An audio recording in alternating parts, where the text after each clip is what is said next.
about the negative effects of energy drinks. Last year, I remember walking through campus and seeing a small Red Bull car along with a cooler. Next to this car were two girls handing out free Red Bulls. As most college students, I saw something free and I went for it. I also remember feeling full of energy, but not being able to get anything done. As college students, we're currently staying up late, trying to finish up late-minute assignments, trying to balance our social and academic lifestyle. All of this juggling can resort to us relying on energy drinks to finish our work.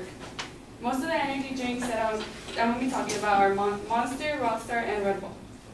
While these energy drinks can provide us, students, with a quick energy boost, they can also leave us with high calories. I think it's important as college students to realize the negative effects we are facing. To begin, I'm going to talk about risks that come with consuming the high amounts of caffeine that many energy drinks contain.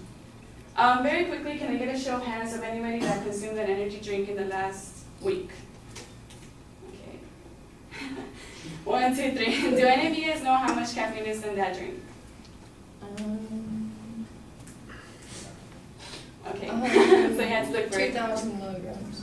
Many students mindlessly drink energy drinks without looking at the ingredients or how much caffeine is in those drinks. After doing some research, I figured out that Red Bull has an 8.4 fluid ounce Red Bull contains 80 milligrams of caffeine. A Monster, which is bigger, 16 ounce, contains 160 milligrams of caffeine. According to the peer-reviewed journal, The Dangers of Energy Drinks, undesirable effects can occur after ingestion of as little as 50 milligrams of caffeine, which is a little bit over half of how much a regular can contains. The high amounts of caffeine are not a natural way for the body to produce energy. HealthGuidance.org suggests that caffeine addiction should be taken very seriously. Since energy drinks contain more caffeine than the regular cup of brewed coffee, energy drinks will make the body rely on caffeine quicker than drinking a cup of coffee every day would.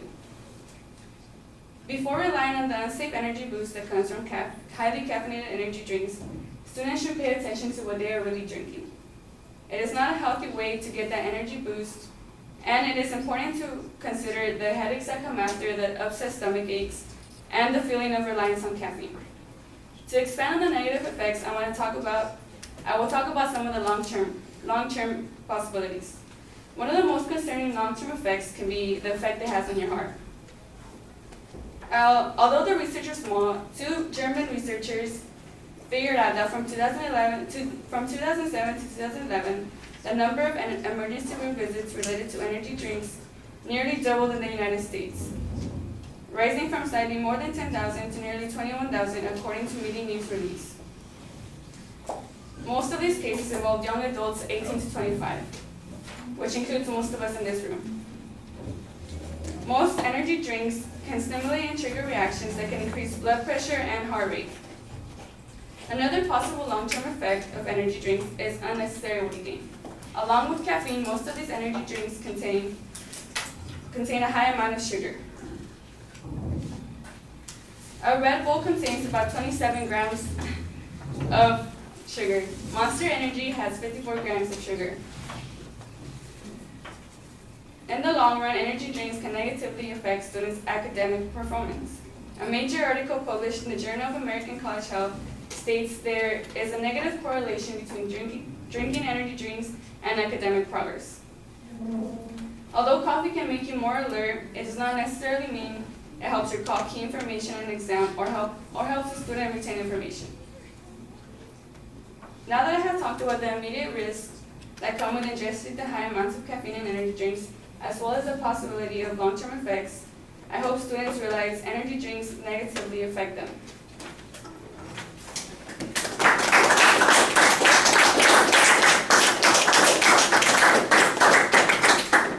That's funny because they don't even put the amount of caffeine on this. They don't, FDA doesn't require it. Yeah, they say like what is in the caffeine and how much. It's funny. Good job.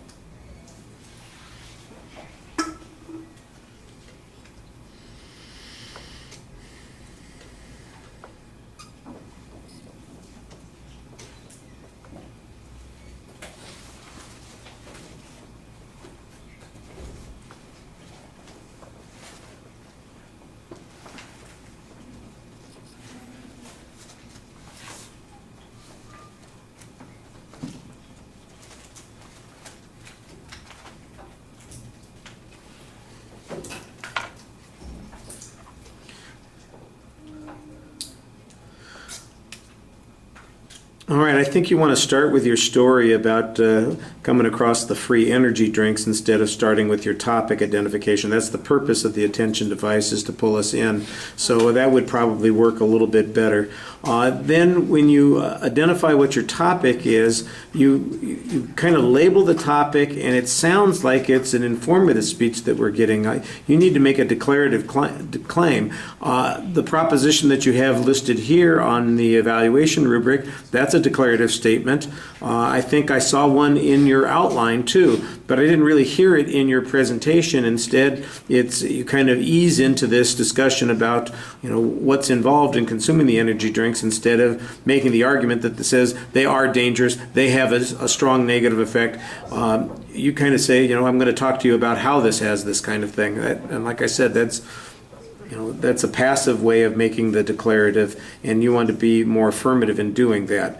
There's not really a preview that I could make out of the secondary structures. I think that you have an organization, but it's not as clear as it ought to be at the beginning of the speech. In the body of the speech, I can pick out, you spent a lot of time talking about the caffeine issue. You mentioned sugar, and that's about as far as it goes. And then the next thing I know is that we're talking about academic performance. So maybe those are the three supporting points, but I got the impression that there was something else there that was also supposed to be a distinct supporting point. The signposting on the structure, I think, is problematic here. You had okay examples about potential risks. I don't know how significant those risks are. You do mention 20,000 people who are admitted because they're having some kind of issue. I don't know what the risks to those people were going to the emergency rooms, if they're just freaking out because they had too much caffeine and their heart's racing, or if they died, or if they had a stroke, or if there was some permanent damage done to their cardiovascular system. I think you need a little bit more information on that other than just the hospital admissions. But the hospital admissions are better than a poke in the eye, so I think that you've at least got to start on that particular point. The information about the potential dangers of caffeine starting at 50 milligrams, I thought that was pretty reasonable. But we also don't know, I think you need to have a little bit of data that says that students who consume these drinks probably overconsume them also, which is one of the things that increases the risk. Because if they're having an energy drink a day and that's 50 milligrams of caffeine, but that's all they're having, is this a daily dosage? Is this at a single dose? Over what period of exposure is it a risk? I don't think that that's explained very clearly. I thought you did an okay job speaking to the audience and presenting the ideas here. I just think you need to be a little bit firmer about what the claims are and develop some of the evidence on those points a little bit more. All right, thank you.